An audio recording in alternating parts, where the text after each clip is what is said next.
All rise, vous vous levez.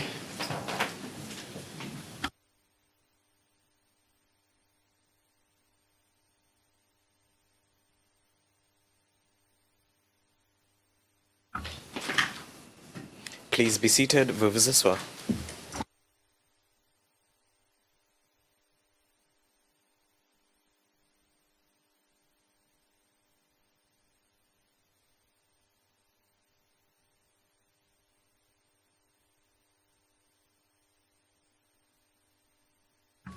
Nous continuons avec notre session des déclarations des clôtures.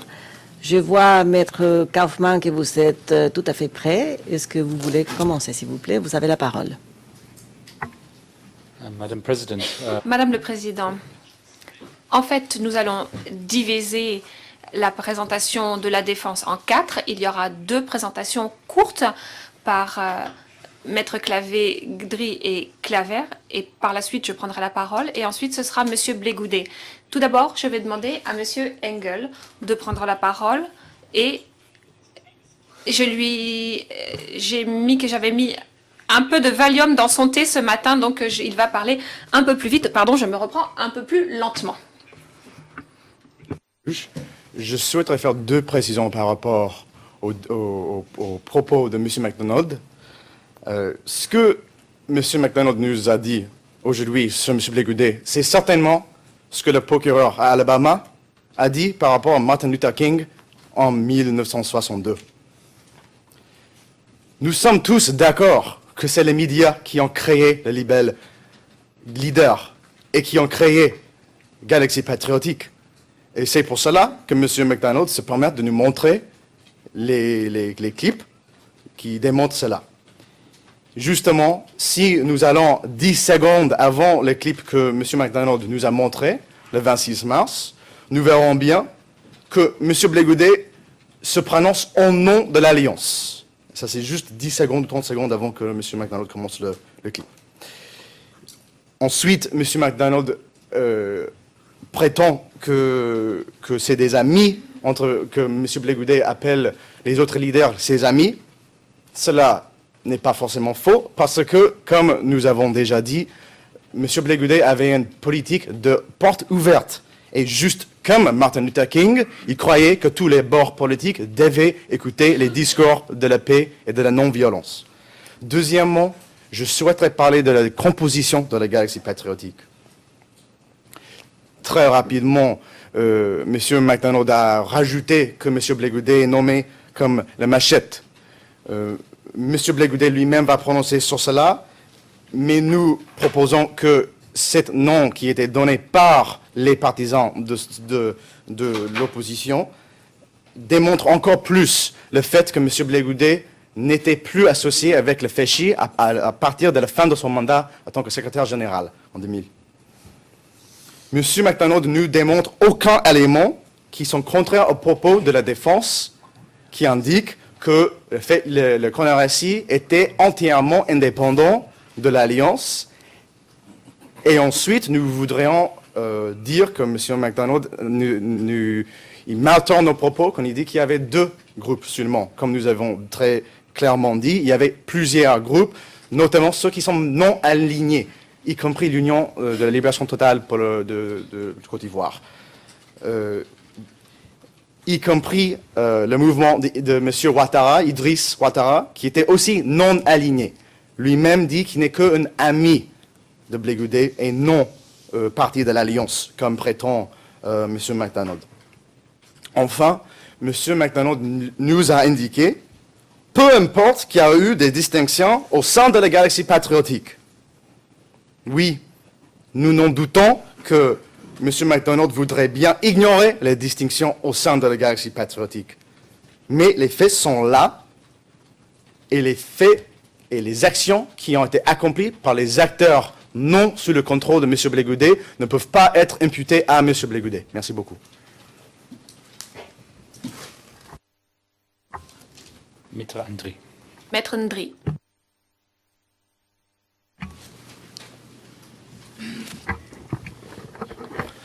Merci, Maître Kaufmann. Mesdames les juges, juste apporter quelques rectification. Alors, Madame les juges, j'avais donné plusieurs interviews à l'époque en Côte d'Ivoire. En ce moment, M. Charles Blé Goudé n'était pas encore transféré ici. Et lors de mes interviews, j'avais toujours souhaité que cette affaire soit jugée en Côte d'Ivoire, si jugement il devait y avoir. En fait, pourquoi est-ce que j'avais émis ce souhait? J'avais émis ce souhait tout simplement pas parce que je doutais de la compétence des juges de la Cour. Les juges de la Cour sont d'une compétence parce que c'est par sélection que vous êtes là. Ce n'est pas cela, ce n'est pas par rapport à un doute quelconque. Mais c'était parce que, connaissant le contexte de la crise dans mon pays, il y a certains développements de faits qui se font ici. Je pense qu'un juge ivoirien aurait été à l'aise parce que, ayant vécu en Côte d'Ivoire et connaissant les faits, on allait difficilement les falsifier comme a beaucoup tenté de le faire ici l'accusation. C'est pourquoi que j'avais émis ce souhait. Et cela se confirme parce que tout à l'heure, lorsque l'accusation parlait du fameux témoin P44, moi, en tant qu'Ivoirien, j'avais mal. J'avais très mal. Parce que si c'était un juge ivoirien, par exemple, qui avait ce dossier, qui connaissait le nom de ce témoin P44, il allait sourire au-dedans de lui-même et ne même pas accorder de crédit à ce témoin lorsqu'il déclare qu'il fréquentait, par exemple, la présidence. On se connaît tous en Côte d'Ivoire. Vous voyez, ce fameux témoin dit qu'il a été arrêté Un instant, en même temps. un instant, on est en audience. Non, publique. monsieur On est en audience McDonald, publique. je pense que vous avez assez fait de cinéma et ne m'interrompez pas lorsque je prends la parole, ne serait-ce que par souci de politesse. Excusez-moi. Oui, je vous prie de s'adresser à moi avant d'interrompre la parole. Mais en tout cas, bien sûr, nous faisons attention à ne pas dire des choses qu'ils ne puissent pas dire en public. Mais... Je ne donne pas le nom de la personne, je n'ai pas donné le nom du témoin. Je n'ai pas donné le nom du témoin. Merci. Voilà. Madame Il la ne va pas m'apprendre à faire mon travail. Je ne donne pas le nom du témoin. Mais madame, s'il vous plaît, qui a la parole, c'est moi ou monsieur McDonald? Les liens que l'on allait faire en public peuvent mener à l'identification du témoin. C'est la raison pour laquelle je m'excuse d'interrompre mon collègue, mais je le fais pour éviter qu'on soit obligé de demander une expurgation de la vidéo, et compte tenu que la galerie est pleine. C'est ça aussi. En audience publique, on ne peut pas non plus révéler d'informations aussi, parce qu'une fois qu'elle est là, dans la galerie, cette info, on ne peut pas l'expurger. Je vous remercie.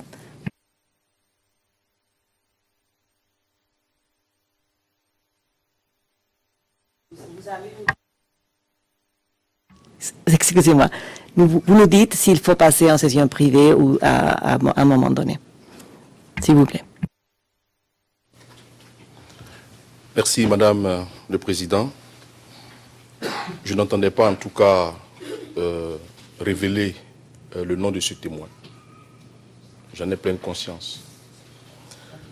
Nous avons le témoin Détroit, par exemple,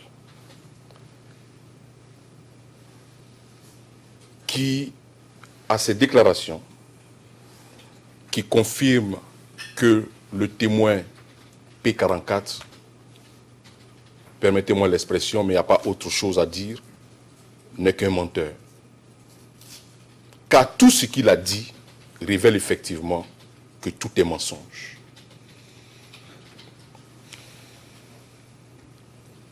Nous allons mieux développer ces points dans nos soumissions que nous allons vous adresser après cette audience.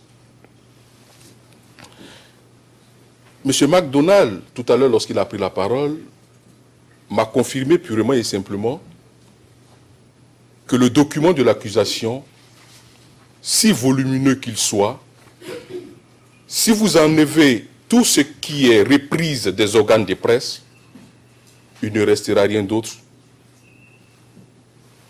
Rien d'autre. Parce que lorsqu'il révèle ici devant la cour que M. Blé Goudé est connu comme Blé la Machette, il traduit ici qu'il allait prendre les coupures de presse et, comme je l'ai dit, qui ne sont pas favorables à M. Blé Goudé. Parce que ceux qu'il appelle Blé la Machette ne sont rien d'autre que ses adversaires politiques. Donc vous venez confirmer purement et simplement que votre document d'accusation n'est que ramasser en fait des organes de presse hostiles à M. Charles Blé Goudé.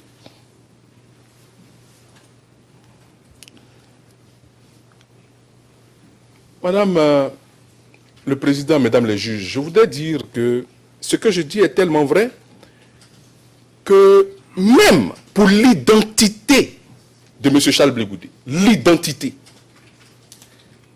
d'un suspect qui se trouve à la cour depuis le 22-23 mars 2014, son identité, l'accusation s'est trompée sur son identité. Pourquoi?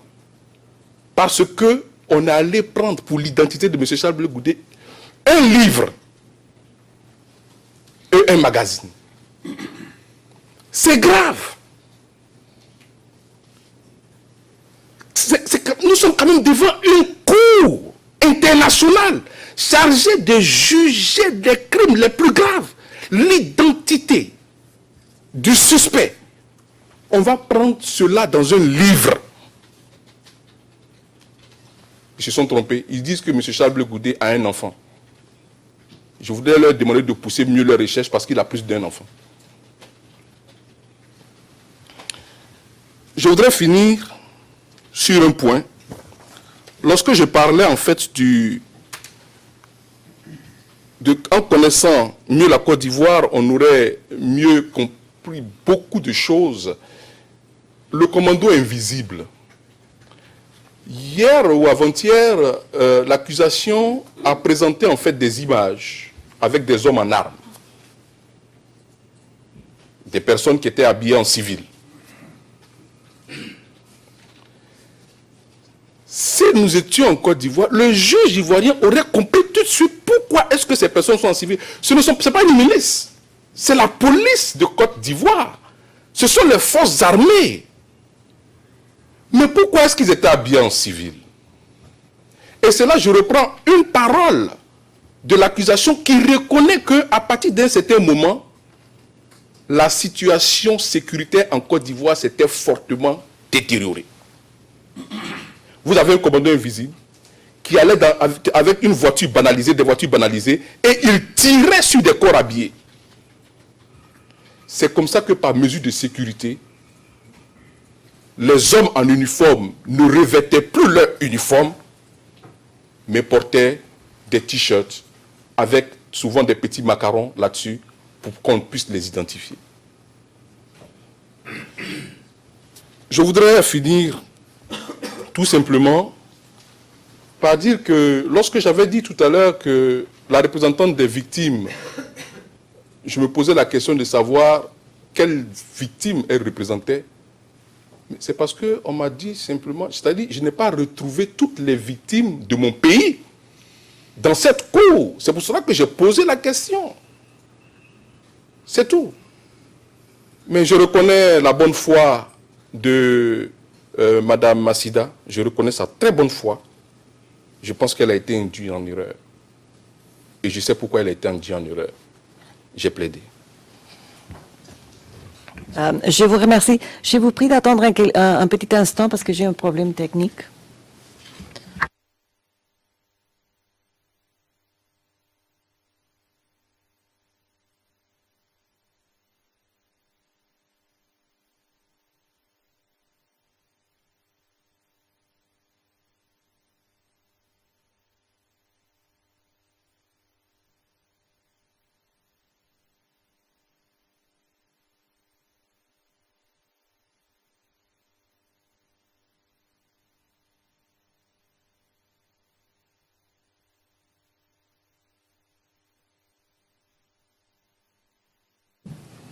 Merci beaucoup.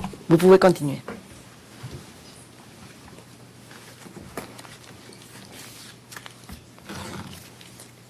Thank you, Madam President. Merci, Madame le Président. Nous voici... Imaginons que nous venons d'arriver à l'aéroport de Madame Bensouda et la destination finale est une conviction, une condamnation au-delà de tout doute raisonnable. C'est ça, une confirmation des charges.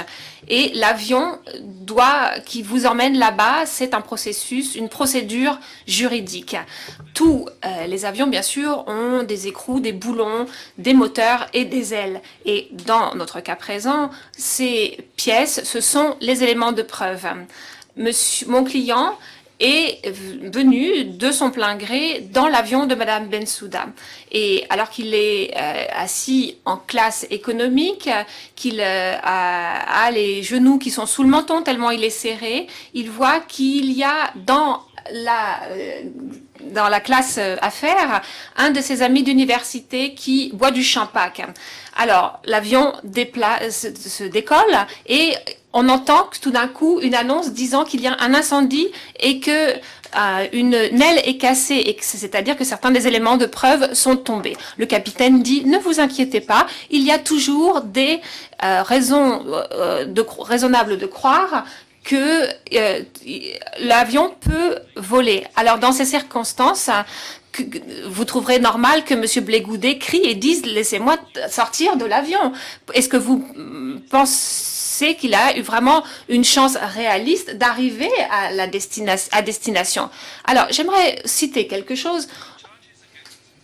Les charges contre M. Blégoudet ne doivent être confirmées, et je cite, que si les éléments de preuve a une chance réaliste d'étayer une condamnation au-delà de tout doute raisonnable. Je suis tout à fait au courant du fait que le critère pour la confirmation des charges est beaucoup plus bas que pour un procès. Et s'il est clair que les éléments de preuve sont pris à leur maximum, mais qu'il y a tout de même un doute substantiel, eh bien, à ce moment-là, je crois qu'il ne faut pas confirmer les charges. Il s'agit de quelque chose qui a été dit par Madame le juge van den Wingert dans la décision de confirmation des charges contre Gbagbo. Elle faisait partie de la minorité qui pensait qu'il n'y avait pas suffisamment de fonds, d'éléments de preuve pour confirmer les charges. La défense avance que en l'espèce, l'accusation n'a pas montré qu'il y avait des motifs raisonnables de croire que M. Blégoudet était au courant d'un plan commun pour attaquer les civils ou qu'il ait participé à un tel plan, même si celui-ci a existé. L'accusation n'a montré aucun lien, quel qu'il soit, d'après moi, entre M. Blégoudet et les personnes précises qui ont commis les incidents séparés dans le document dans le document de notification des charges. On a entendu parler du fait que M. Blégoudet était le leader incontesté de la galaxie patriotique. Mais comment l'accusation prouve-t-elle cela? Avec les images télévision que M. McDonald nous a montrées tout à l'heure, où c'était écrit dessus, président de la galaxie publique, de la galaxie patriotique. Est-ce que vous pensez vraiment que M. Blégoudet va dans les studios de la RTI pour parler au journal télévision? Bien sûr que non. Je l'ai dit dès le départ, la galaxie patriotique est une invention de la presse et rien d'autre. Le seul témoin qui est un tant soit peu proche d'impliquer M. Blégoudet en disant qu'il a distribué des armes ou qu'il a recruté des milices on a vu qu'il n'était pas crédible, c'est le témoin 44, et si on prend les meilleurs éléments de son témoignage, de ses dépositions, ça n'est que des oui-dire. Ne perdez pas de vue la raison pour laquelle un mandat d'arrêt a été donné contre M. Blégoudet. Je cite le paragraphe 13 de cette décision. C'est le premier document du dossier de notre affaire.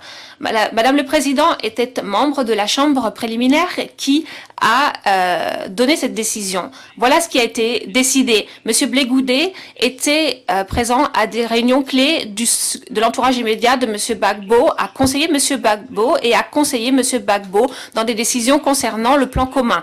En outre, Monsieur Blé Goudet a joué un rôle clé dans le recrutement, l'enrôlement, l'armement, l'aformement et l'intégration de milliers de volontaires au sein de la chaîne de commandement des FDS. Au cours des 3 derniers jours, vous avez entendu les différents éléments de preuve. Que reste-t-il de tout ce qui a été dit?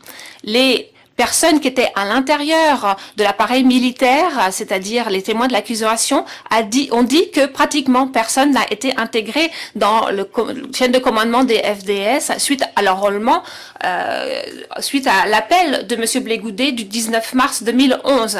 Non pas des milliers, pratiquement personne. Même l'accusation le concède maintenant. Madame Varga a dit la chose suivante. Le 21 mars, des milliers de jeunes pro-Gbagbo vont à l'état-major pour s'enrôler dans l'armée, mais cela ne s'est pas vraiment matérialisé en fin de compte.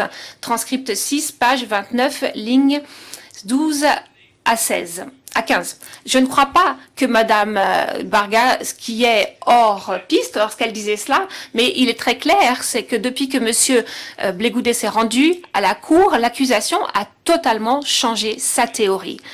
Où sont les éléments de preuve, mesdames les juges, pour vous convaincre que M. Blé Goudet savait que le personnel des FDS donnait des armes aux jeunes à des carrefours, à des blocages routiers? Quand est-ce qu'il a même revendiqué cette politique? Où ces juges, qui étaient ces jeunes qui recevaient des armes, comment étaient-ils liés à M. Blé Goudet? Voilà ce qui concerne l'aspect du lien, de la contribution alléguée de M. Blé Goudet au plan commun. En ce qui concerne les autres mobs de contribution, c'est-à-dire sa participation aux décisions politiques, c'est-à-dire la promotion du plan commun, il y a des problèmes similaires avec les éléments de preuve de l'accusation. L'accusation peut vous montrer quand M. Blé Goudet était à la résidence présidentielle, mais il ne peut pas vous dire de quoi il a été discuté quand M. Blé Goudet était présent. Il s'agissait simplement de réunions de cabinet. Ils n'ont pas pu vous dire quelles questions de fond étaient abordées et en quoi elles ont un lien avec les incidents contenus dans le document de notification des charges, en dehors d'un incident notable qui est une exception, qui était le 16 décembre 2010. Monsieur Blé Goudet était présent lorsque, d'après le registre, il a été dit pour la première fois que les FDS avaient ouvert le feu en réponse à des coups de feu tirés par les rebelles. Donc voilà, c'est ce qui est écrit dans la partie événements du jour du registre. Je pense que si l'attaque du 16 décembre 2011 avait été planifiée à l'avance, on voit que ce qui est écrit là ne corrobore pas une telle hypothèse, dans la mesure où il s'agissait d'événements extraordinaires. En fait, pour résumer, on n'a pas montré que M. Blé Goudet ait fait une contribution importante, ni même d'une façon essentielle ou pertinente à un plan quelconque ou à un dessein commun quelconque. De la même manière, il n'y a aucun élément de preuve pour dire que M. Blé Goudet a instigé, sollicité ou encouragé des actes de violence à des barrages routiers, des barricades, quel que soit le nom que vous utilisiez pour en parler. Les discours où, soi-disant, il appelait à des actes de violence n'ont pas toujours existé dans leur version intégrale dans la liste des preuves de l'accusation. La plupart du temps, ils ne sont cités que partiellement. Et même lorsqu'ils sont cités partiellement, la défense a pu montrer, d'après les arguments que j'ai présentés, qu'il s'agissait d'appel à la résistance passive, et même si cela paraît extrêmement étrange, un appel à la prière. Le seul mot d'ordre, les soi-disant mots d'ordre, n'ont soit pas été mis en œuvre ou alors ont été mal interprétés. Ils n'ont pas été mis en œuvre, comme cela a été admis par Madame Varga, et je la cite, en dehors en dehors des menaces contre le Golf Hotel, M. Blé Goudet n'a pas donné un mot d'ordre d'agir de cette façon. Transcript 6, page 27. Le mot d'ordre a été mal interprété parce que le discours du le baron était un appel non pas de dénoncer des étrangers, c'est-à-dire des personnes qui viendraient du Nord ou de l'étranger, mais plutôt des personnes qui posaient un problème en termes de sécurité. Vu dans son contexte, ce discours n'est pas raciste ni xénophobe, mais plutôt un appel à ce que les gens soient vigilants, qu'ils signalent des rebelles tels que le commando invisible à la police. Maintenant, M. Blé Goudet, comme la plupart des gens qui sont présents ici dans le prétoire, comprend très bien qu'il y a des choses qui se sont passées au barrage routier. Mais nous avons montré que ce n'est pas lui qui a été l'instigateur de ces barrages routiers et qu'il n'a pas jamais demandé que de la violence soit commise là-bas. Il regrette ce qui s'est passé au carrefour, au barrage routier. Mais souvenez-vous qu'en ce qui concerne le deuxième incident, il n'y a aucun élément de preuve de visu direct qui montre qu'il y a eu de la violence commise au barrage routier. Alors maintenant, je vais repasser au paragraphe qui parle de ce deuxième incident dans le DCC, paragraphes 159 et 160, ainsi que les notes de bas de page qui toujours citent des rapports des médias ou des ONG des droits de l'homme ou d'autres oui-dire. Si ces éléments de preuve étaient considérés vus comme étant non suffisants pour pouvoir étayer les éléments constitutifs d'une attaque, c'est tout à fait insuffisant également pour étayer une thèse selon laquelle la responsabilité de M. Blé Goudet serait engagée concernant l'incident, le deuxième incident au carrefour routier. Mesdames les juges, M. Blé Goudet n'avait aucune intention délictueuse. Et dans la mesure où il y a toujours des incidents collatéraux, le fait de le dire dans une révolution telle que celle-ci, cela ne veut pas dire qu'il avait une intention délictueuse. C'est le cas et nous le savons tous très bien.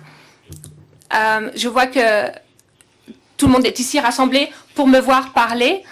Je sais que tout le monde n'est pas ici pour m'écouter parler et après 3 jours, en fait, moi-même, j'en ai assez de parler. Donc, je vais me tourner vers Monsieur Blé Goudet. Je vous prie bien vouloir nous excuser par avance.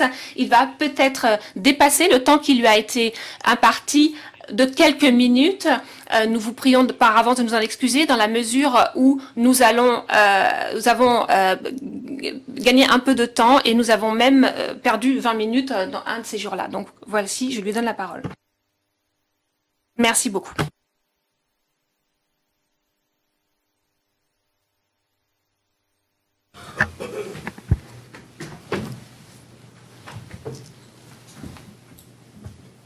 Madame la Présidente, Mesdames les juges,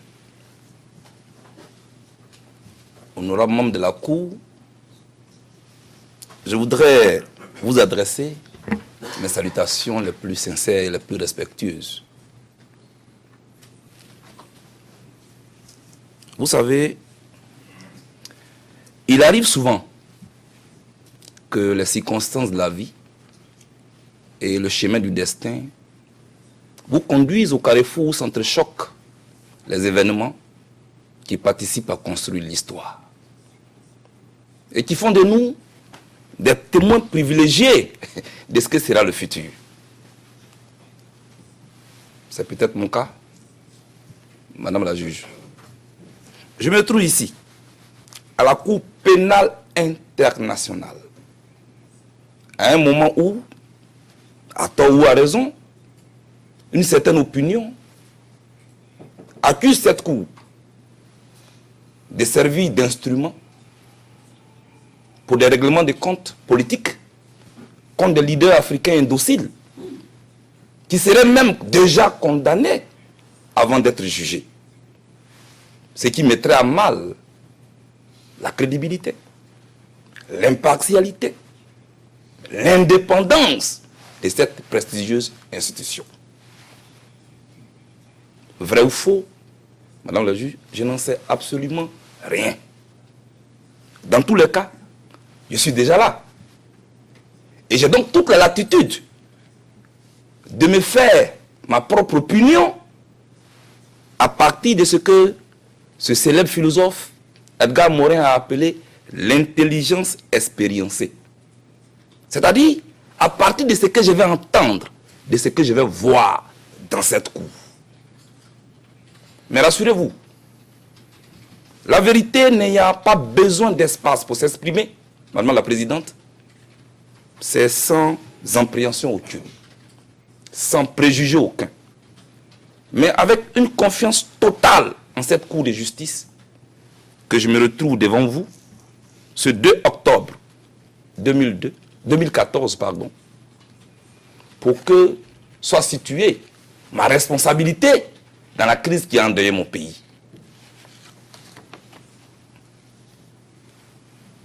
« 2 octobre 2002, 2 octobre 2014, cela fait exactement 12 ans que les Ivoiriens de toutes tendances confondues descendaient dans la rue, les mains nues, même si le procureur ne veut pas l'admettre. Le fait est têtu en histoire, c'était vraiment les mains nues. Pour dire non aux armes d'une opposition armée qui semait la désolation dans des familles, laissant sur la route qui les a conduits au pouvoir. Des orphelins, des veuves. Madame la Présidente, c'est nous qui sommes descendus dans la rue pour dire non à ces armes en 2002. Et simple coïncidence ou un signe du champ, mais c'est ce 2 octobre aujourd'hui que je me retrouve devant vous. Pour qu'on me traite d'assassin, de génocidaire. Pour que je sois jugé de crimes contre l'humanité. Madame la Présidente,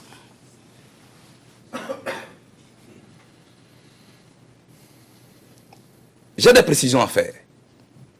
J'ai beaucoup de précisions à faire.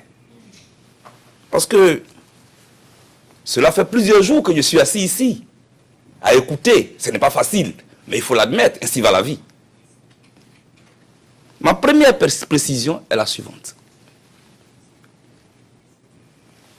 J'ai écouté ici, le premier jour, l'accusation dit « Blé Goudé a dit qu'il a l'éternel des armées ». Madame la Présidente, vraiment, c'est ici à La Haye que je suis en train d'apprendre beaucoup de choses. Donc, avoir l'éternel des armées est un crime contre l'humanité. Mais je ne savais pas. Que font-on du fameux et célèbre psaume 23? L'Éternel est mon berger, je ne crains aucun mal. Ce n'est pas de moi, c'est dans un livre saint. C'est pourquoi on m'a amené ici. Donc tout ça, pour ça. Deuxième précision, Madame la Présidente. J'ai entendu le procureur dire,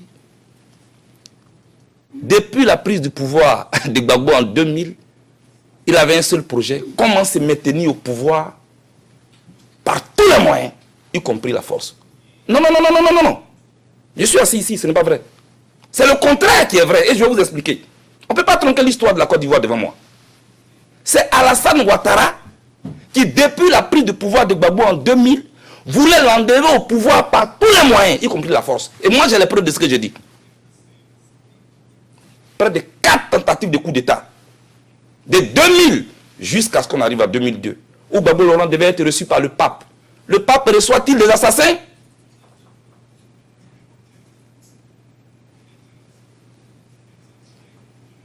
Madame la Présidente, ce n'est donc pas vrai ce qu'on vous raconte. J'ai voulu faire cette précision, puisque dans cette cour, où j'attendais à ce qu'on me juge pour des crimes contre l'humanité, Madame la Présidente, on est venu faire le procès de mes rapports avec le président Gbagbo. Mais, si on doit envoyer ici à la cour tous ceux qui fréquentent Gbagbo Laurent, les cellules de la CPI ne sont pas nombreuses. Hein? Ahmed Bakayoko, il fréquente Gbagbo Laurent. Actuel ministre de l'Intérieur d'Alassane Ouattara.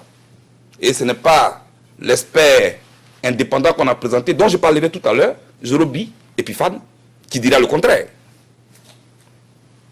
Guillaume Soro, actuel président de l'Assemblée nationale de Côte d'Ivoire, qui a été Premier ministre de Gbagbo Laurent, qui a été Premier ministre d'Alassane Ouattara et qui a été arrêté au sein politique de Gbagbo Laurent, fréquentait Gbagbo Laurent, peut-être même plus que moi.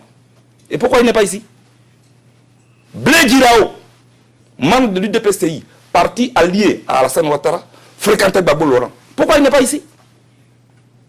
Mais si je dois citer la liste, Madame la Présidente, de tous ceux qui fréquentent Gbagbo, mais le livre qui a été trouvé, d'après eux, à la résidence de Gbagbo, qui contient ses visiteurs, mais on va faire beaucoup de tomes.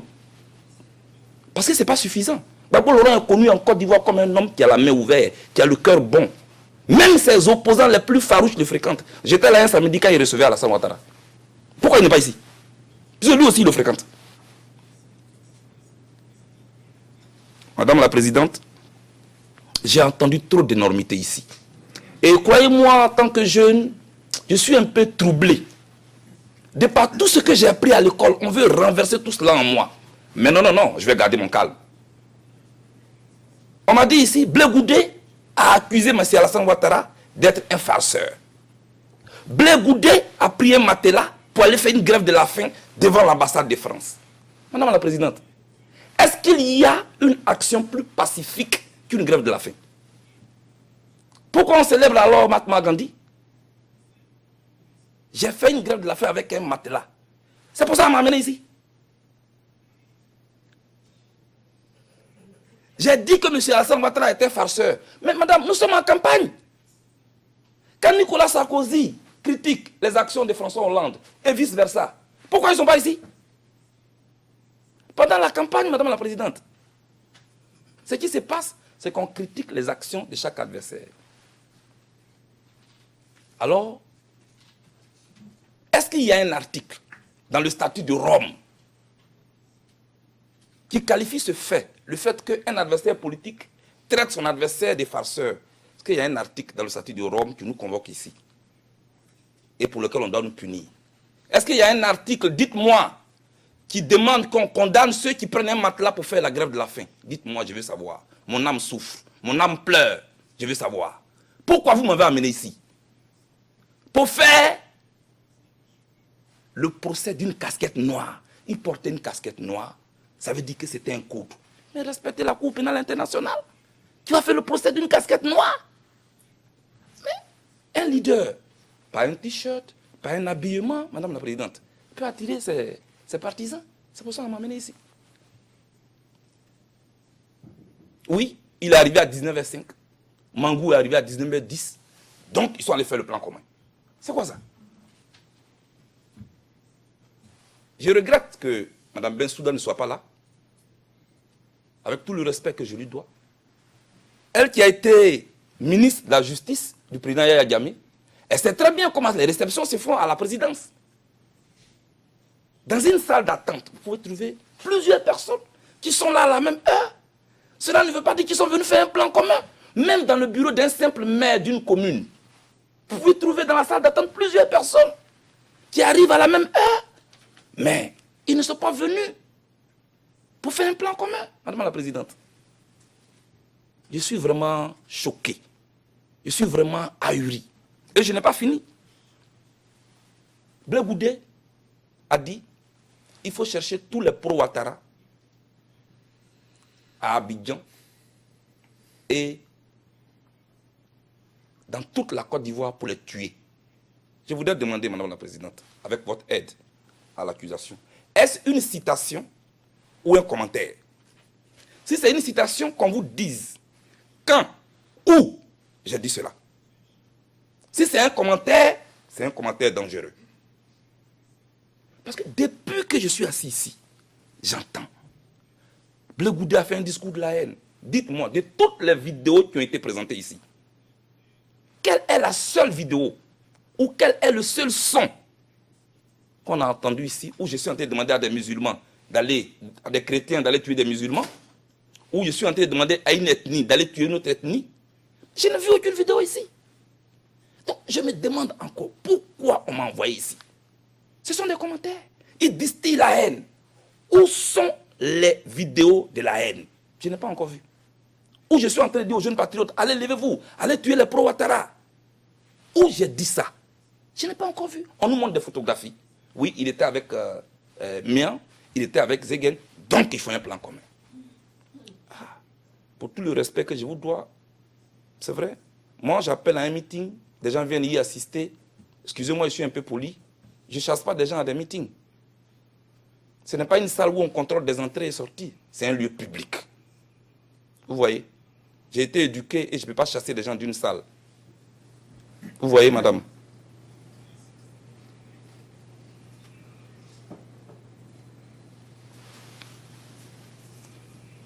Blé Goudé est celui par qui la violence est arrivée en Côte d'Ivoire. Madame la Présidente, je voulais juste vous rappeler un petit fait qu'on peut juger anodin, mais un fait majeur. J'étais en exil au Ghana du fait de cette crise quand il y a eu les élections législatives en Côte d'Ivoire.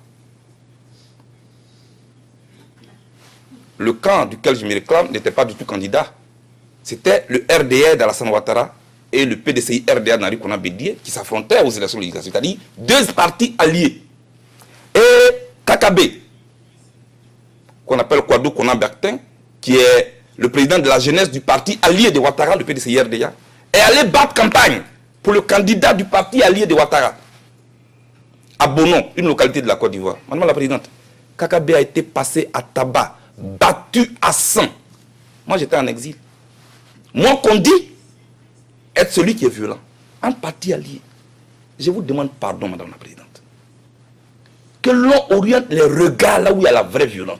Qui a introduit la violence politique en Côte d'Ivoire? C'est une question à laquelle on doit répondre. Je vous en prie. Soignons la fièvre. Évitons de chercher à casser le thermomètre. Réclamons les dents de la panthère à celui qui a consommé la tête. Madame la Présidente, ce n'est pas moi qui ai envoyé la violence en Côte d'Ivoire. Et ici, on me parle de Martin Luther King ou de Mandela. Ah oui, on va parler de Mandela. Nelson Mandela, en 1963, comme si on était dans cette salle, il a été condamné à perpétuité, traité de terroriste, de poseur de bombes, comme l'accusation est en train de le faire pour moi. Je ne suis pas Mandela, je ne peux pas avoir cette prétention. Comparaison n'est pas raison, mais l'histoire nous permet de mieux appréhender le présent et de mieux scruter l'avenir du futur. Mandela a été accusé de terroriste, de poseur de bombes. Et c'est 80 combien d'années plus tard qu'on est venu le célébrer. On lui a perdu 27 années de sa vie dans une cellule où on l'a maltraité. C'est de lui qu'on parle aujourd'hui. Et pourtant, on l'a célébré quelques années plus tard. Martin Luther King dont on parle. On lui jetait les chiens dessus pour que les chiens le mordent. Le traitant de tous les noms. Mais l'ONU le célèbre aujourd'hui. Vous allez me condamner certainement aujourd'hui, je ne sais pas. Mais un jour, l'histoire m'acquittera. Je ne suis pas le criminel comme vous présentez, Madame la Présidente. Pour vous dire, Madame, que pour le respect de la mémoire des victimes décédées, pour penser les maîtrisures physiques et morales des victimes blessées, pour apaiser la douleur de leur famille, il aurait été même salutaire que la responsabilité de tous les acteurs principaux de la crise ivoirienne qui a endeuillé la Côte d'Ivoire soit située, cette responsabilité. Hélas, quand j'ai fini d'écouter le procureur qui dit, et je cite, Blé Goudé, par son art oratoire, veut imputer la responsabilité de la crise au camp Ouattara. C'est clair, je n'ai plus d'illusion à me faire. Donc quand on dit, on va poursuivre plus tard les autres, non, on n'est pas dupe. C'est très clair. Mais les Ivoiriens, croyez-moi, ils ne vont pas désespérer de la Côte d'Ivoire. Madame. Parce qu'ils savent que qui n'a jamais été mis à l'épreuve ne sait rien de la vie. Ils le savent. Moi, j'avais espéré que cette audience serait l'occasion rêvée pour l'accusation de me confondre. Afin que se taisent les allégations dans un silence sans gloire. Pour que, restitués dans leur contexte, les faits s'expriment. loin des campagnes médiatiques de diabolisation planifiées par mes adversaires, loin aussi des rapports des ONG ou de certaines ONG, pour ne pas toutes les accuser, dont les rapports contrastent souvent avec la vérité. Ces ONG qui aujourd'hui subitement sont devenues muettes comme des carpes face à la torture que sont en train de subir en ce moment des prisonniers politiques en Côte d'Ivoire. Ces ONG qui ont fermé les yeux sur les domiciles privés réquisitionnés dans lesquels on torture les Ivoiriens. Madame la Présidente, j'en ai fait moi-même l'expérience. Pendant 14 mois, j'étais détenu dans une cuisine. J'étais enchaîné pendant 2 semaines par ceux qui sont au pouvoir dont on parle aujourd'hui. Il pleuvait sur moi. On me frappait. Et pourtant, on faisait croire aux Ivoiriens que j'étais traité comme aux Britanniques. Madame la Présidente, moi, j'ignore quand prendra fin et comment prendra fin la procédure qui a été ouverte contre moi. Mais, Madame, elle nous donne au moins la possibilité, le procureur et moi, de nous trouver face à face, pour que nous nous parlions. Preuve contre preuve. Je ne parle pas de commentaires. Qu'on me sorte les vidéos où j'ai dit à des Ivoiriens d'aller tuer d'autres Ivoiriens. Je veux savoir. Qu'on me sorte les vidéos où j'ai dit aux chrétiens d'aller tuer les musulmans. Qu'on me sorte les vidéos où j'ai dit aux Ivoiriens chercher tous les partisans de Ouattara, aller les tuer pour que Gbagbo soit président. Madame la Présidente, ce n'est pas vrai. Ce n'est pas vrai. Mais je comprends. Je comprends. Je comprends surtout Madame Massida. Et mon conseil, Maître Ndri, n'a pas eu tort de dire qu'elle a été induite en erreur. C'est vrai. Parce qu'ici, à l'ouverture, on nous a présenté un expert indépendant de justice. Un expert, un juriste indépendant. Madame, la Cour pénale internationale, c'est notre cour. C'est notre cour de justice à nous tous. Il n'y a pas les bons et les mauvais. Il n'y a pas les gentils et les méchants. Quand on vient ici, qu'on dit les gens sont indépendants, il faut que cela soit prouvé. Parce que c'est le monde entier qui nous regarde. Et cette cour doit être respectée. Quand on prête serment pour dire qu'on est indépendant, on doit être vraiment indépendant. Suivez mon regard, Madame la Présidente.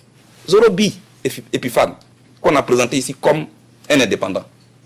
Madame, à un meeting ouvert du parti de Ouattara, il a montré sa carte de militant d'Alassane Ouattara.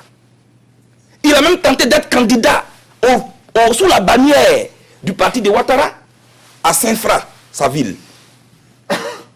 Est-ce que quand on est militant d'un parti politique, on peut être indépendant? Est-ce que quand on a pris la carte de militant d'un parti politique, d'un parti politique, est-ce qu'on appelle la discipline du parti, où on reçoit les ordres de son président? Madame la Présidente, mais c'est à son parti là que je suis opposé. Quel conseil il peut donner? Parce que c'est ce qu'on appelle les personnes de ressources. Je considère que Massida ne connaît pas la Côte d'Ivoire. Donc quand elle arrive, elle a besoin d'une personne de ressources qui peut la guider. Mais si la personne de ressources elle-même est déjà à un parti pris, on ne peut avoir que de tels résultats. Je voulais faire cette précision là, Madame la Présidente, pour vous dire que beaucoup a été dit. Beaucoup a été dit sur moi, Madame la Présidente. Et à ce stade de mon propos, moi je pose une question. Quand j'ai fini d'écouter le procureur, je me rends compte que mon arrivée ici est le résultat d'une loterie judiciaire. Malheureusement, le procureur a parié sur le mauvais cheval. Et moi je me pose une question. Quel monde voulons-nous bâtir? Pour nous qui écoutons la justice. Un monde où il nous faut seulement apprendre à gagner sans avoir raison. Comme le disait Cheikh Hamidou Kane dans son célèbre roman L'aventure ambiguë. Sommes-nous dans un monde ambigu? Je veux savoir, Madame la Présidente. Or, ce qui fait la grandeur d'un peuple, Madame, ce qui fait la grandeur d'un peuple, c'est de défendre les valeurs qui le fondent. Moi, j'y ai cru hier, et j'y crois encore, et j'y croirai toujours. Et la procureure ou le procureur devait porter au haut ces valeurs, pour ne pas que les justiciables désespèrent de la justice. Surtout pas de la justice internationale. Parce qu'elle a la lourde responsabilité de faire en sorte que ce monde que nous vivons ne soit pas une jungle où les plus forts qui ont les carnets d'adresse écrasent les plus faibles et transforment le tort en raison et vice-versa. Et donc, madame, ces questions-là, ça me vient en tête. Et si j'ai bien entendu le procureur lors de son discours d'ouverture, et je cite, ce procès n'est pas un procès politique. Nous voulons envoyer un message fort à tous ceux qui, par la voie de la force, veulent conserver le pouvoir ou prendre le pouvoir par la force. C'est ce que le procureur a dit. Mais madame, le procureur ne dit rien de différent de ce que j'ai dit pendant plus de 10 ans. Madame, c'est moi qui ai dit aux rebelles, c'est moi qui ai dit aux partisans de Ouattara, qui ont érigé la violence en programme politique, qu'on n'entre pas en politique avec des armes. On entre en politique avec une trilogie. L'idéologie politique, le programme de gouvernement et un projet de société pour être ce qu'on a appelé un déviant politique. C'est-à-dire améliorer la vie de ses concitoyens et être patient. C'est moi qui l'ai dit. Donc le procureur et moi, on devait vraiment faire un. Alors je conclus que le procureur me poursuit à tort. Madame la Présidente, je voudrais vous dire qu'il est légitime d'avoir des ambitions. Mais vouloir les réaliser sur les cendres de la vie des autres, c'est malsain. Et mon cœur pleure encore, madame. Par ma voix, des millions d'Africains vous regardent. Et compte sur vous pour ne pas permettre à des individus de se servir de cette cour pour réaliser des ambitions qui peuvent entacher l'image de notre cour. Parce que c'est notre cour. Moi, j'ai beaucoup de respect pour cette cour. Madame, suivez-moi très bien. Des témoins triés sur le volet m'accusent, moi, d'avoir recruté des mercenaires, d'avoir distribué des armes. Comme ce témoin qui déclare, et je cite, « J'ai vu Blé Goudé à la télévision, brandissant une Kalachnikov. Mais comme il était de dos, je ne l'ai pas bien reconnu. Mais c'est lui. » Je n'ai pas fini. Il y a un autre qui déclare, et je cite, « J'ai vu une colonne de 4x4, et le procureur l'a dit hier, qui est rentré au commissariat du 16e arrondissement. C'est Blé Goudé. Je ne l'ai pas vu, mais comme les gens criaient, général, général, donc, j'ai dit que c'est lui. C'est quoi ça? Je n'ai pas encore fini, madame. Au stade Jesse Jackson de Yopougon, quand nous jouons au ballon, dans notre équipe de football, Solidarité Club de Maracana de Yopougon, pour célébrer un but qu'on marquait, j'étais leur buteur, leur meilleur buteur, entre parenthèses, pour digresser un peu. On utilisait l'expression « il n'y a rien en face, c'est maïs ». Comme la vidéo peut le montrer. C'est une expression sportive. Je demande qu'on montre la vidéo. S'il vous plaît.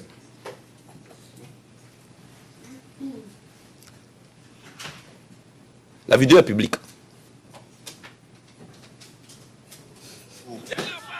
En cette période de Je voulais qu'on montre la vidéo. Oui. Alors, madame, cette vidéo, je venais de marquer un but et je criais, il n'y a rien en face, c'est maïs. Au cours, vous n'avez pas montré, tout le monde n'a pas vu. Il faut qu'on montre cette vidéo, j'y tiens. C'est une courte pause foot qu'il s'offre après sa longue série de meetings pour dénoncer tout ce qui exige le départ de Laurent Gbagbo. En cette Voilà. Madame la Présidente, sur ce terrain, il n'y avait pas de partisans de Ouattara. Il n'y avait pas d'élection. On jouait au ballon et c'est comme ça. Et c'est cette expression que j'ai utilisée lors de la campagne électorale pour agrémenter l'ambiance de la campagne électorale, comme pour dire que l'élection aussi peut être un jeu. Mais j'ai été surpris que le pouvoir d'Abidjan et le procureur instrumentalisent des témoins interprétant comme ma volonté pour dire qu'excepté le président Laurent Gbagbo, il n'y a pas d'autre candidat. Et que pour eux, il n'y a rien en face signifierait que nous avons prémédité de ne jamais reconnaître une défaite. Et que ce maïs signifierait que nous allons tuer et manger les pro-Ouattara. Quelle imagination négativement fertile. Cette interprétation, madame la juge, je la juge erronée, étriquée. Elle est le fruit, j'allais dire, d'une gymnastique judiciaire. Elle me semble partielle, parcellaire, donc partiale. Madame la Présidente, je vous ai cité 3 déclarations. Voilà les déclarations, aussi calomnieuses que ridicules, sur lesquelles se base l'accusation pour me traiter de chef milicien. Mais je pose une question. L'accusation cherche-t-elle vraiment les miliciens et les chefs? Mais ils ne se sont jamais cachés à Abidjan. Et les chefs se sont toujours réclamés comme tels, par presse interposée. Et c'est public. Madame la Présidente, à y voir de près dans cette histoire, la seule difficulté, c'est que le procureur cherche à fabriquer des miliciens. Disons plutôt que elle cherche forcément à faire de moi ce qu'elle aurait souhaité que je sois. Ce que je ne suis pas et que je ne serai jamais. Alors, pourquoi refuse-t-elle de réclamer les dents de la panthère à celui qui a consommé la tête? Pourquoi? Parce que moi, Blé Goudé, de l'université d'Abidjan à l'université de Manchester, je n'ai jamais fréquenté une seule faculté où on enseigne les gens à devenir miliciens. J'ai été formé par mes maîtres, que je remercie ici, pour devenir consultant en communication politique. C'est ce que je suis. Et depuis que je suis au lycée, j'ai décidé de faire la politique. Pas pour tuer des gens, mais je prendrai tout mon temps. Alors, Madame la Présidente, il serait indiqué de demander à la procureure de chercher les miliciens ailleurs. Ils sont à Abidjan. Vous savez ce que ça me rappelle, cette histoire, Madame la Présidente? En 1988, mon pays a joué contre un pays qu'on appelait le Maroc. Et on avait un joueur qui marquait beaucoup de buts, il s'appelle Guédé Ignace. Et le défenseur a fait une faute dans la défense là-bas. On a vu l'arbitre traverser tout le stade avec un carton rouge pour aller trouver Guédé là-bas à l'attaque pour lui donner le carton rouge. Alors qu'il n'a rien à voir avec la faute. Mais c'est dans ça que nous sommes. Il y a des gens qui disent qu'eux, ils sont les chefs miliciens. Que Blé Goudé n'est pas leur leader. Et le procureur dit non, ce n'est pas vrai. C'est Blé Goudé. Mais pourquoi? Pourquoi veut-elle faire forcément de moi ce que je ne suis pas? Pourquoi? Pourquoi elle m'a envoyé ici? Pourquoi? Madame la Présidente, je voudrais en tout cas vous dire qu'on passe ou qu'on veut passer par des voies peu orthodoxes pour me tailler une structure ou m'attribuer une casquette qui est aux antipodes de la philosophie qui a fondé mon entrée en politique. Est-ce qu'on peut me citer une seule vidéo où lors de mes meetings, il y a eu des morts, où lors de mes meetings, j'ai lâché mes chiens méchants vers les autres? Jamais. Je me suis toujours interposé pour rapprocher les Ivoiriens, madame. Je n'ai fait que ce travail. L'histoire de mon pays est trop récente, madame la Présidente. L'histoire de mon pays est trop récente, madame la Présidente. Et ceux qui tentent de la falsifier en lui tordant le cou se livrent à un exercice au succès peu probable. Madame la Présidente, comme je ne veux pas être la honte de ma génération et que je refuse qu'on me jette dans la poubelle de l'histoire, je voudrais apporter un peu de fraîcheur à la mémoire collective que tente d'effacer ce que j'appelle les contrebandiers des faits. Parce que c'est comme ça qu'on doit les appeler. Et je voudrais qu'on m'écoute avec l'attention qui sied, puisque c'est la seule occasion pour que je puisse au moins me défendre. La crise ivoirienne, Madame la Présidente, a opposé deux camps. Le camp de ceux qui ont pris les armes pour déstabiliser les institutions de la République, pour des raisons qu'ils expliqueront certainement le jour où il plaira au bureau du procureur de les convoquer devant cette cour, je l'espère. Et puis de l'autre côté, les forces de défense et de sécurité qui sont restées loyalistes à la République. Voilà les deux forces belligérantes. Moi j'étais à Manchester, très loin, à des milliers de kilomètres. Et il y a eu la population civile qui est descendue dans la rue, les mains nues, pour dire non aux armes. Madame la Présidente, c'est de cette troisième tendance que moi je me réclame. Et ce choix de la non-violence avec les manifestations aux mains nues, je l'ai fait librement. Non par stratégie, non par faiblesse, mais par principe et par culture démocratique. Parce que je reste convaincu, Madame la Présidente, que les armes et la guerre sont les ennemis de la paix dans le monde. Je considère la rébellion armée comme la pire des expressions. C'est pourquoi, fidèle à ma philosophie politique pacifiste, connue de tous les Ivoiriens, sauf le procureur, je n'ai jamais possédé d'armes, ni à titre individuel, ni à titre collectif. Alors, madame, par quelle alchimie pourrais-je réussir à distribuer ce que je ne possède pas? Par quelle alchimie? Jamais, madame, je n'ai distribué d'armes à des citoyens pour aller tuer d'autres citoyens. Madame, souvent de fois, il y a des gens qui me traitaient de faiblard. Des faiblards qui ont peur de la guerre. Blé Goudé a peur de la guerre. Je leur ai souvent dit oui. Je n'ai pas honte de dire que j'ai peur de la guerre. Parce que la guerre fait peur. La guerre détruit des familles. Je leur ai dit, je préfère être faible parmi des êtres vivants que d'être fort parmi des corps sans vie. C'est ce que j'ai souvent dit. Madame la Présidente, convaincre et non vaincre, tel est mon credo. C'est pourquoi je partais dormir derrière les rebelles. Pour les convaincre de venir, on va se réconcilier. C'est ce que j'ai fait. Et on se moquait de moi. On m'appelait l'ami des rebelles. Mais je le faisais pour mon pays. Madame la Présidente. Pas pour que Gbagbo reste au pouvoir. Je le faisais pour ma génération, pour mon pays. C'est ce que j'ai fait, madame. Pour moi, qu'on l'appelle Dieu, qu'on l'appelle Jéhovah, qu'on l'appelle Nyamiekli, qu'on l'appelle Kolekelo, qu'on l'appelle Lago, pour moi nous prions tous le même Dieu.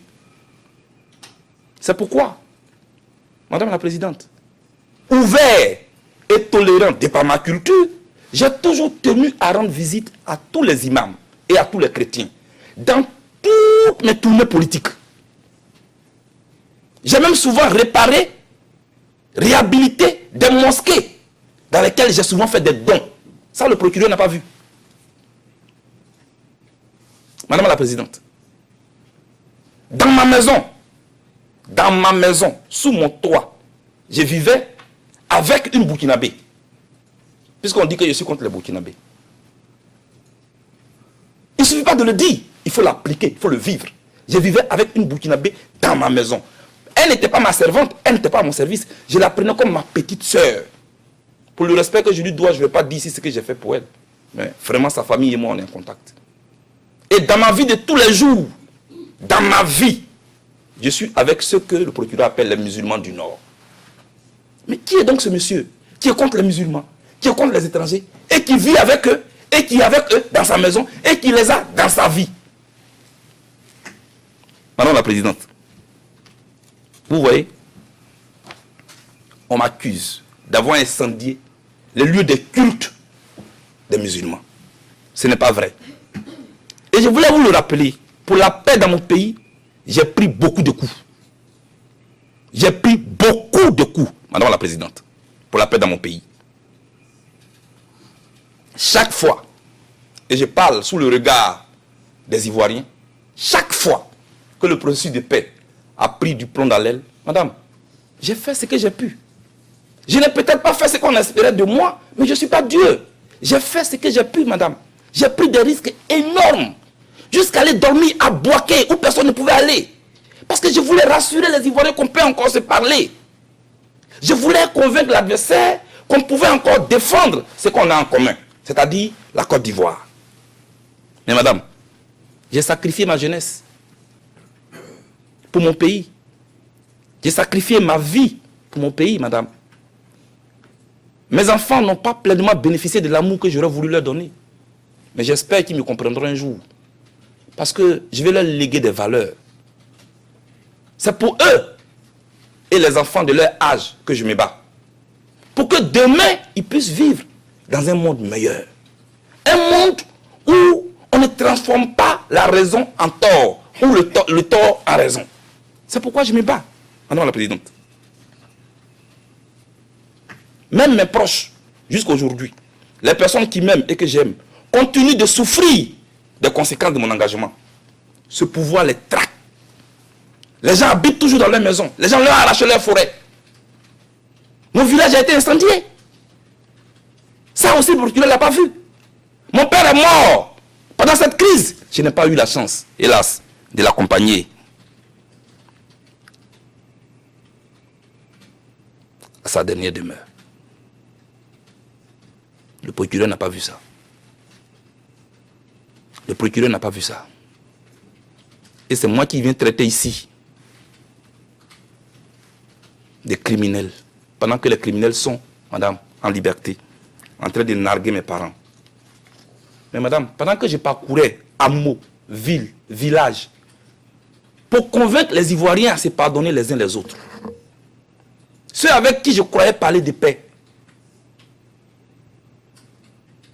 ils préparaient la guerre en cachette. Je ne savais pas. Moi, j'étais de bonne foi. J'étais surpris, je ne savais pas. Madame la Présidente, ils avaient érigé la violence en programme politique parce qu'ils voulaient le pouvoir à tous les prix. Pour vous dire, Madame la Présidente, que, vous voyez, les gens cherchent forcément à faire de moi ce que je ne suis pas. Mais l'ironie du sort dans tout cela, c'est moi. Concepteur de la victoire par la résistance aux mains nues. C'est moi qui suis devant vous aujourd'hui pour répondre des crises, des crimes contre l'humanité. Pendant que ceux qui voulaient le pouvoir à tous les prix sont en liberté. Autant dire que c'est l'hôpital qui se moque de la charité. Madame la juge, je vais peut-être vous surprendre. Et je le dis vraiment, je le pense. Je vais peut-être vous surprendre. Je voulais vous rassurer. Moi, je ne cherche pas forcément à être libre. Vous le notez. Moi, je ne cherche pas forcément à être libre. La liberté, elle est dans l'esprit. Elle n'est pas dans le physique. Je cherche une seule chose, madame. La manifestation de la vérité. Et j'y tiens, madame. Seule la vérité pourra vous permettre de situer définitivement ma responsabilité. Parce que je ne veux pas qu'on me traite de criminel. Je me suis battu toute ma vie, j'ai été emprisonné 9 fois par le pouvoir qui me poursuit aujourd'hui. Depuis que j'étais étudiant, je n'ai fait que faire la prison. Non content de m'avoir mis en prison au niveau national, ils m'ont maintenant déporté ici. Mais pourquoi? Pourquoi ils font ça? Pourquoi? Parce qu'ils connaissent des gens. C'est pas juste, madame. C'est pas juste. Ils ont un seul objectif qu'ils vous cachent. Ils ont peur de faire une compétition politique avec moi. C'est tout. C'est ça qui est la vérité. Ils veulent se servir de cette cour pour se débarrasser d'un adversaire politique. Ils nous ont triés sur le volet. Sinon, les chefs de milice sont à Abidjan. Ils les connaissent. Le procureur a un bureau à Abidjan. Donc, ils ont tous les renseignements sur Abidjan. Mais pourquoi Blé Goudéo dans tous ces jeunes? Pourquoi?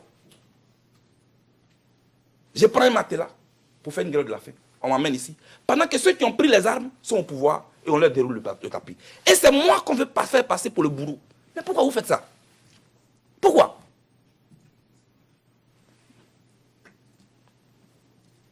Et ils continuent toujours de me jeter la pierre. Mais moi, je suis serein.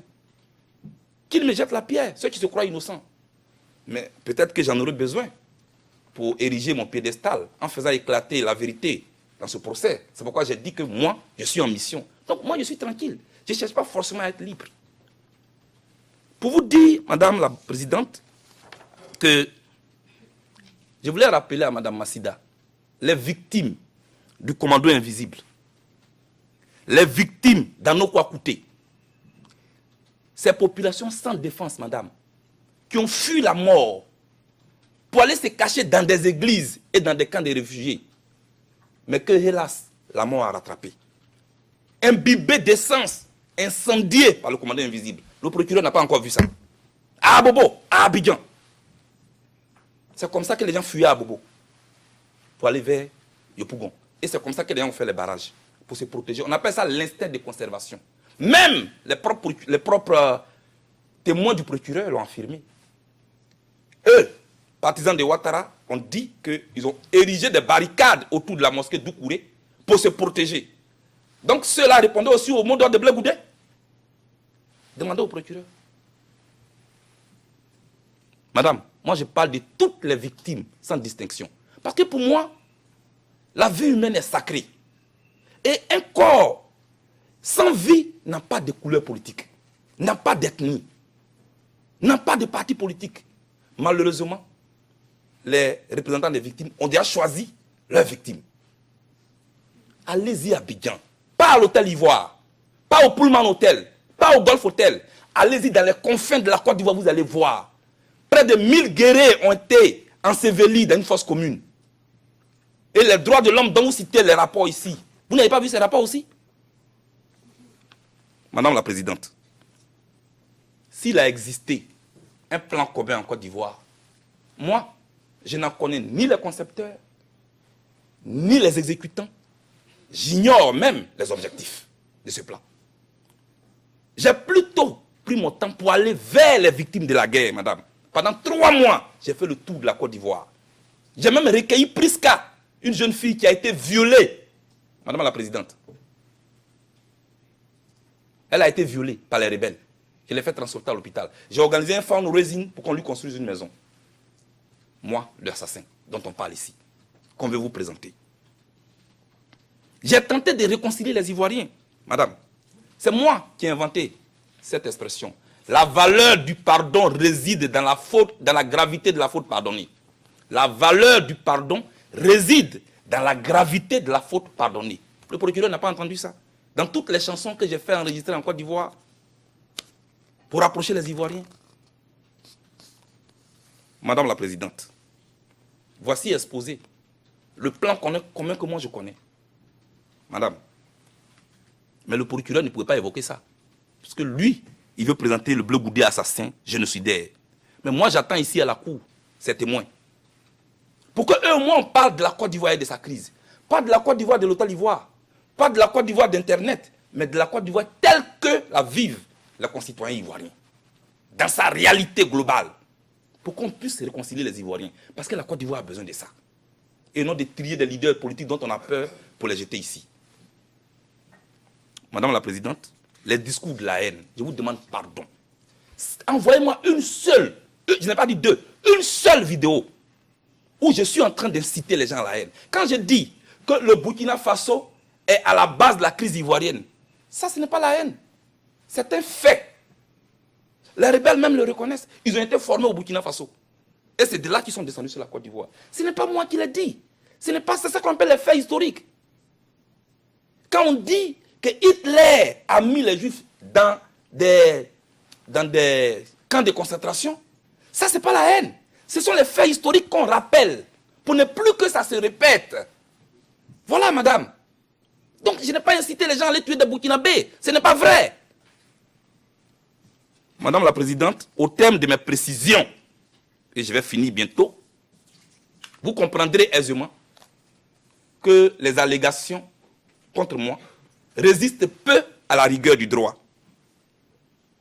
Alors, je trouve injuste que l'on veuille faire supporter à mes frêles épaules toute la lourde responsabilité de la crise qui a endeuillé mon pays. Madame, dans mon combat légitime de non-violence, aucune goutte de sang n'écrit contre moi. J'ai les mains pures, Madame la Présidente. Mon crime, s'il devait en exister un, c'est d'avoir crié pendant plus de 10 ans qu'il est immoral de vouloir accéder au pouvoir par la voie des armes. C'est pourquoi il vous plaira, Madame la Présidente, de demander à l'accusation d'orienter ses enquêtes ailleurs et d'inscrire mon nom sur la liste des victimes de cette guerre. Oui, Madame, je suis une victime. Sinon, je ne serais pas ici. Quoi que puissent en dire mes détracteurs. il est l'art oratoire. C'est un défaut. Il y a des gens qui vont même à l'école pour apprendre l'art oratoire. Pourquoi vous voulez transformer les valeurs à quelque chose qui est mauvais? Il est charismatique. Ce n'est pas un défaut. C'est ce même charisme-là que j'ai utilisé pour faire la caravane de la paix. Madame la Présidente, je suis allé dans les mosquées, dans les églises, j'ai rassuré les Ivoiriens. Je suis allé prendre les rebelles à Bouaké pour les ramener à Abidjan. Pourquoi le procureur n'en parle pas? Elle vous a présenté 3 vidéos, madame. Ils ont fait exprès pour extraire les parties. Première vidéo qu'ils vous ont présentée. Je vous cite la pièce de la vidéo. Madame la Présidente. CIV-OTP 0047-0604. Comme vous a présenté tout à l'heure où j'étais en chemise rayée, où je disais continuez de résister. Mais ce que le procureur n'a pas montré, c'est que dans cette vidéo, je disais, et je cite, restez et priez dans vos maisons, dans vos quartiers, partout où vous êtes. Fléchir les genoux est un devoir pour nous. Pour remercier Dieu, pour le glorifier, pour l'appeler au secours, parce que nous, les victimes, on nous fait passer pour les bourreaux. Fin de citation. Quelqu'un qui a distribué des armes en pleine guerre, il ne demande pas à ses partisans d'aller prier. Il leur dit plutôt, prenez les armes pour aller vous battre. Mais voilà Blé Goudé, curieusement, qui demande à ses partisans de fléchir les genoux et puis prier. Mais pourquoi le procureur ne dit pas ça? Je ne trouve pas ça honnête, excusez-moi. Deuxièmement, Madame la Présidente, elle vous a présenté une autre vidéo où je disais, nous allons vous lancer le mot d'ordre bientôt, nous sortons d'une réunion. Mais juste avant ça, ce qu'elle n'a pas dit, c'est que j'ai dit, évitons le piège de la guerre civile. Pourquoi vous n'avez pas dit ça? C'est dans la vidéo. Parce que vous voulez me faire passer pour un criminel.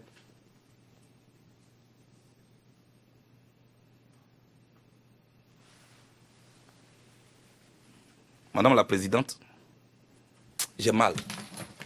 Je vous le dis sincèrement, pas de la manipulation comme on veut le faire croire, mais j'ai mal. J'ai tellement mal que je voudrais encore vous dire, le procureur dit, Blé Goudé a dit, vous êtes devant, donc ne regardez pas derrière. Dans cette salle-là, ça a été dit.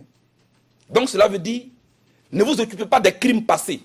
Ce n'est pas vrai, madame. Nous étions à un rassemblement où les gens étaient nombreux. Donc j'ai voulu dire aux jeunes qui étaient là, vous êtes tellement nombreux, mais vous ne voyez pas derrière. C'est parce que vous ne pouvez pas voir derrière, sinon nous sommes très nombreux.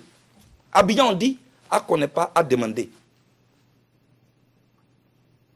Demandez-moi, je vais vous expliquer. Pourquoi vous vous compliquez la tâche comme ça? Pour aller chercher des attestations, des bourses, tout ça. Demandez-moi, je vais vous dire. Ce n'est pas la peine de raconter des choses comme ça. Madame, moi, je suis un homme convaincu de la force motrice de la mobilisation des masses et des vertus de la non-violence.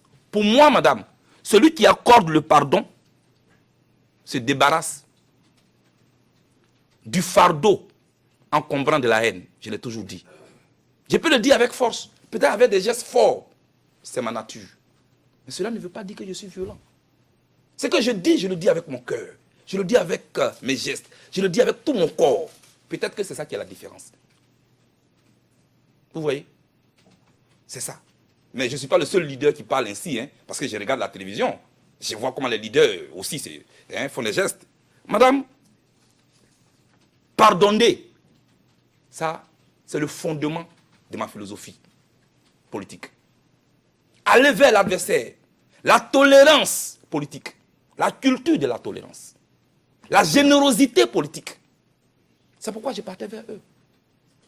M. Nick Kaufmann l'a dit et il ne croyait pas si bien dit. Madame, j'ai fait campagne pour qu'on accepte les rebelles en Côte d'Ivoire. Des gens m'insultaient pour ça, mais je l'ai accepté. Je voulais vraiment vous le dire. Et moi, je ne compte pas déroger à cette philosophie. On peut me condamner, mais moi, je continuerai toujours de dire aux gens qu'on n'entre pas en politique avec les armes, qu'on n'entre pas en politique avec les fusils. On entre en politique avec des idées, avec un projet de société. C'est ce qui est vrai. Alors, madame, moi, je voudrais vous dire, madame la présidente, ce qui suit.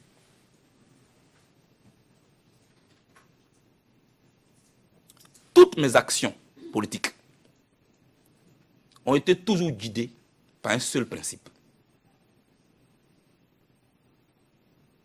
N'ai jamais écrit mon nom du mauvais côté de l'histoire. Pour ne pas léguer en héritage à ma progéniture et à mes proches un nom ensanglanté du sang innocent de mes concitoyens. Jamais je ne participerai à ça. Et c'est moi qui ai dit, je ne veux pas participer à la rwandisation de la Côte d'Ivoire. Le procureur n'a pas entendu ça non plus.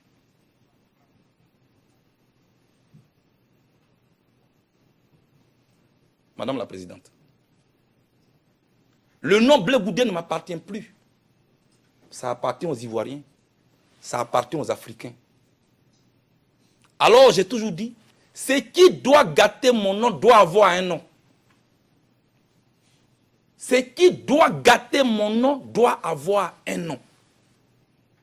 Jamais je ne serai un criminel. Je suis peut-être chaud, je parle avec vigueur, mais je ne suis pas un criminel. J'ai fait tout ce que je pouvais, madame, pour éviter ce qui est arrivé à la Côte d'Ivoire. Je suis allé voir le représentant spécial de l'ONU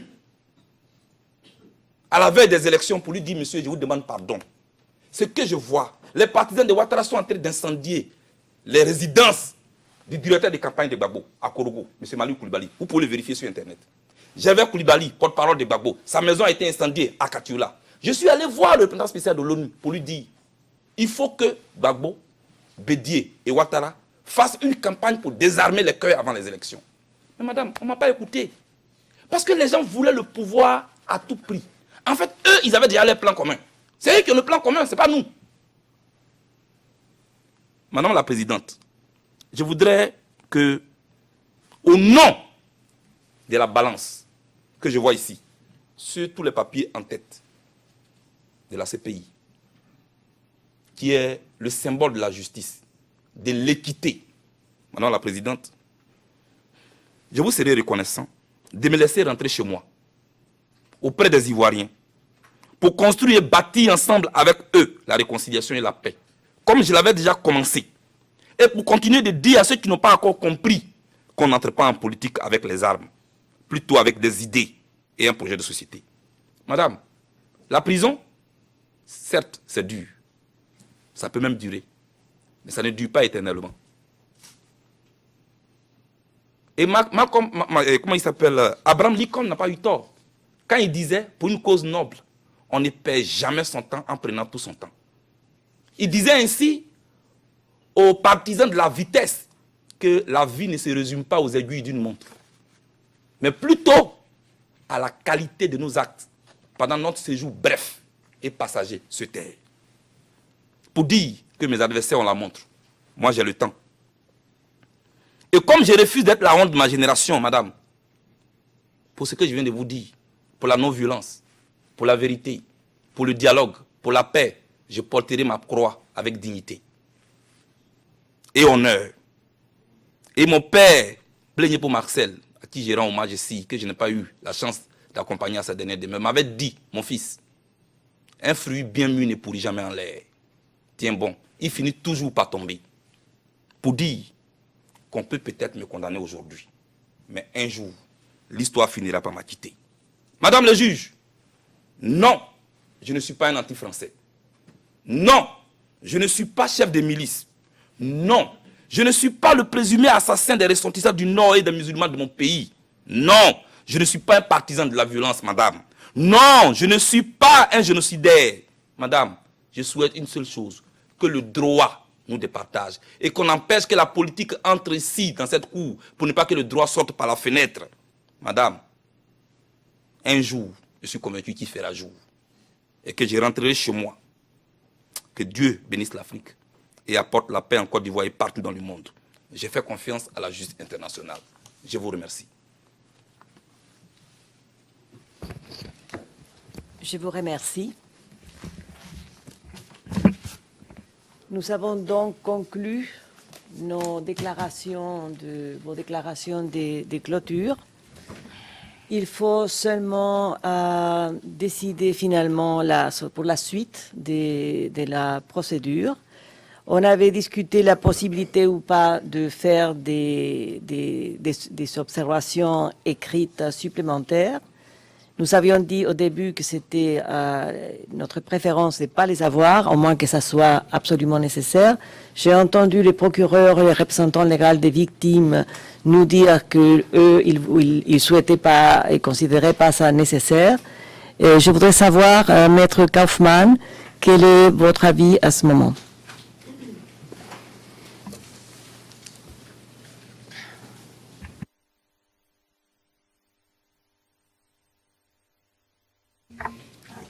Yes, Madam President. Maître Kaufmann, en effet, Madame le Président, nous y avons réfléchi. Je me suis entretenu avec mon client hier soir et il préfère effectivement présenter une écriture. Ne pas déposer d'écriture créerait un précédent sans pareil ici à la Cour. Nous avons examiné la jurisprudence de la Cour et lors de toutes les audiences de confirmation de charge, il y a eu dépôt d'écriture. Les écritures, généralement, sont déposées entre une semaine et un mois après la fin de l'audience de confirmation des charges. L'accusation a déposé un document de notification de page qui comporte 240 pages et plusieurs milliers de notes de bas de page. Or, nous n'avons pas eu l'occasion de le faire. Le fait que la Cour soit saisie de ce document de notification des charges, sauf que nous puissions déposer des écritures, créerait une inégalité des armes. Par conséquent, nous vous demandons respectueusement de nous autoriser à déposer des écritures. Monsieur Blégoudet sait très bien que cela prolongera sa détention dans l'attente d'une décision relative à la confirmation des charges. Nous en sommes tout à fait conscients et nous sommes prêts à en tirer les conséquences. L'équipe de défense de Blégoudet vous demande donc de l'autoriser à déposer une écriture. Nous souhaitons disposer d'un mois pour le faire, mais pas moins de 2 semaines en tout cas. Et je me fonde sur la jurisprudence de cette Cour. Avec votre permission, peut-être brièvement, je vais changer à la langue anglaise. Je m'excuse auprès des interprètes. Your Honors, Monsieur MacDonald, Madame le Président, je crois qu'il s'agit d'une institution qui est relativement jeune, mais les choses évoluent. Mon contradicteur est chargé d'une autre affaire où il n'y a pas eu d'audience orale. Il s'agit en l'occurrence d'une audience de confirmation des charges et il ne s'agit pas d'un mini-procès. Le seuil est très simple. Il faut qu'il existe des motifs substantiels de croire que. Par conséquent, toute écriture ne doit pas être une réponse au document de notification des charges. La confirmation de l'audience dure depuis 4 jours, c'est ce que nous avons fait de part et d'autre. Comme je l'ai indiqué hier, nous sommes toujours disposés à aider la Chambre lorsque celle-ci a des questions à nous poser. Mais au sein d'une organisation internationale comme la nôtre, il y a les audiences par oral. Ensuite, si on autorise les parties à déposer des écritures, où est-ce que ça s'arrête au juste? L'idée, ce n'est pas d'apporter des arguments supplémentaires sur d'autres points. L'idée était simplement de débattre des points qui ont été soulevés dans le prétoire. Il ne s'agit pas de soulever de nouveaux arguments. Nous l'avons fait. La défense a eu l'occasion de répondre par oral au contenu du document de notification des charges. Et lorsque le calendrier a été fixé, il était question de disposer du même temps de préparation, à moins que la Chambre n'estime nécessaire pour son appréciation des arguments.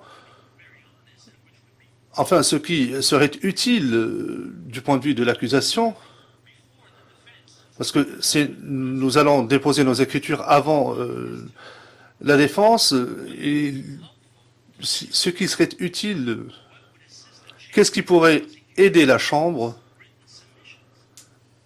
et l'accusation à préparer ces écritures? Et qu'en est-il de la longueur de ces écritures? Parce que ça ne s'arrête jamais et on retarde la procédure. Maître Kaufmann, avec votre autorisation, Madame le Président, je crois que la question à laquelle nous devons répondre est la suivante. Que craint M. MacDonald? Après tout, M. Blégoudet n'ira nulle part. Il y va de sa liberté. Et tout ce que nous demandons à la Chambre de faire, c'est de nous autoriser à répondre à un certain nombre de points. Nous n'allons pas réinventer des arguments. J'ai déjà établi les bases de notre réponse à tous les sujets qui ont été évoqués, mais nous devons citer la jurisprudence et nos références, tout comme l'a fait l'accusation. Ce n'est pas un jeu, Madame la Présidente. Nous voulons que la Cour puisse apprécier la vérité, et ce, en nous autorisant à lui présenter les choses en bonne et due forme. Et cela aidera la Chambre, à notre avis. Le représentant légal des victimes, et après je vais discuter avec mes collègues. Thank you, Mr. President. Maître Massida, merci Madame la Présidente. Nous nous en tenons à notre position d'hier. Nous ne pensons pas qu'il faille déposer des écritures supplémentaires. Nous nous associons aux propos de M. MacDonald sur ce point. Cela dit, si la Chambre autorise la défense à déposer une écriture, dans ce cas-là, nous vous demanderons de nous autoriser à faire de même, si la Chambre l'estime nécessaire.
Well, we have discussed this. Le juge président, eh bien, nous venons d'en discuter. Je vais rendre notre décision en anglais. Premièrement, nous souhaitons préciser que des écritures ou le dépôt d'écriture ne fait pas partie de la jurisprudence et n'est pas quelque chose d'obligatoire. Cela étant, dans le cadre des audiences de confirmation des charges, c'est la pratique adoptée par la Cour. Ce n'est pas une obligation statutaire, je précise. Si nécessaire, enfin, c'est à nous d'évaluer si c'est nécessaire ou pas. Deuxièmement, il a été dit que les présidents, dans le cadre d'autres procédures, au titre de l'article 70, avaient décidé que la procédure serait écrite uniquement. Là encore, il ne s'agit pas d'un texte statutaire, mais la décision a été prise par la Chambre. C'est à elle qu'il appartient d'en décider. Que des écritures soient nécessaires ou pas, la Chambre n'en a pas besoin, mais étant donné que c'est une pratique qui existe, nous avons préféré demander aux parties, aux participants, de décider si c'est nécessaire ou pas. Dans votre cas, Maître Kaufmann, vous estimez que c'est nécessaire. Mais je dois préciser ce que j'ai dit précédemment. Les écritures à la fin, déposées à la fin d'une audience de confirmation de charge, sont, à mon avis, une question qui ne relève pas de la jurisprudence, mais de la pratique de la Cour. Mais en tout état de cause, comme c'est une pratique qui a toujours été suivie, N'oubliez pas qu'il ne s'agit pas d'une occasion pour vous de répondre aux documents de notification des charges. C'est pour cette raison que nous avons eu l'audience de confirmation de charges. Un instant, veuillez vous asseoir.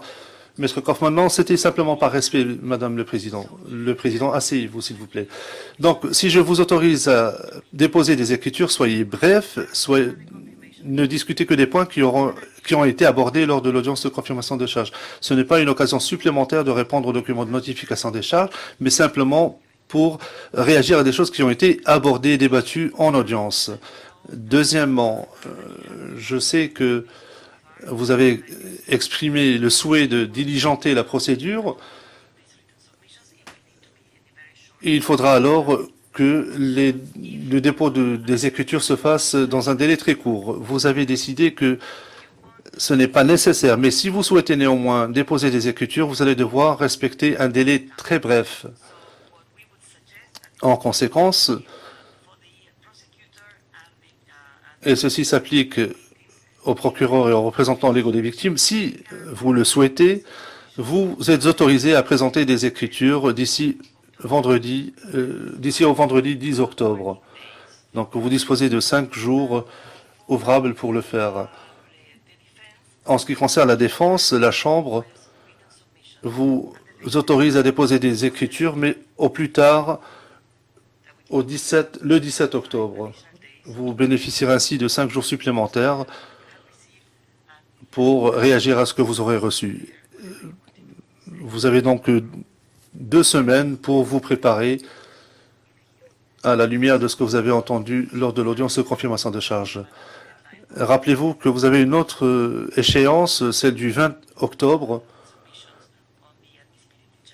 pour présenter vos observations relatives à l'exception d'irrecevabilité. J'espère que cela éclaircit les choses. Merci. Maître Kaufmann, oui, Madame la Présidente. Évidemment, nous allons nous conformer aux conditions que vous avez exposées. Merci beaucoup. Le juge président, je vous remercie. De notre audience de confirmation des charges, je remercie aux parties et aux participants. Je remercie au public qui nous a accompagnés en silence pendant toute la session d'aujourd'hui. Je remercie aux sténotypistes et aux interprètes et à tous ceux qui nous ont aidés à avoir cette audience de confirmation des charges. Et nous attendons alors les soumissions et les observations écrites que nous allons recevoir. La session est levée. All rise, veuillez vous lever.